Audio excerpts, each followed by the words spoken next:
Aktivitas belajar di TK Negeri 13 Pasi Jambu, Kecamatan Kawai 16, Aceh Barat terhenti sejak 3 ruang kelas terendam banjir pada 26 November 2025. Genangan air yang masuk ke bangunan sekolah membuat proses belajar mengajar tidak dapat berjalan seperti biasa. Menurut Kepala TK Negeri 13 Pasi Jambu, Cut Ance, banjir mulai merendam ruang belajar sejak dini hari.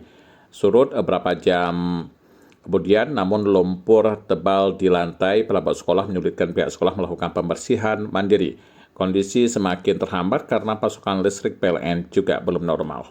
Kegiatannya kami dalam mengatasi pembersihan di sekolah berhubung pemadaman listrik hidup mati, jadi kami mengundang PBD untuk pembersihan rumah sekolah agar aktivitas sekolah pada hari Senin bisa berjalan sebagaimana mestinya.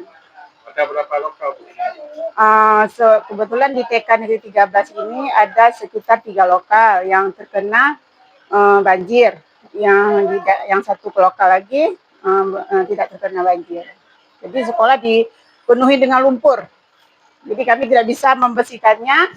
Ya kami mengundang PBD untuk membersihkan sekolah. Menghadapi kendala tersebut, pihak sekolah meminta bantuan dari Badan Penanggulangan Bencana Daerah BPBD Aceh Barat. Menanggapi kebenaran itu, personel BPBD turun langsung pada hari Minggu 30 November 2025 melakukan pembersihan menyeluruh di 3 ruang belajar terdampak.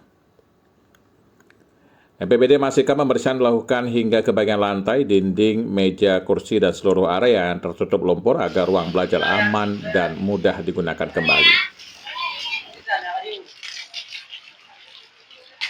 Kegiatan hari ini apa, Pak? Kegiatan hari ini bersih-bersih TK Negeri 13 Pasi Jambu. Ini dibagi berapa kelompok nih teman-teman dari BPBD? Dalam satu armada dibagi 2 personel. Jadi yang lain ke SD-SD lain. Ya. Dengan pembersihan dilakukan BPBD Aceh Barat, pihak sekolah menargetkan aktivitas belajar mengajar dapat segera pulih.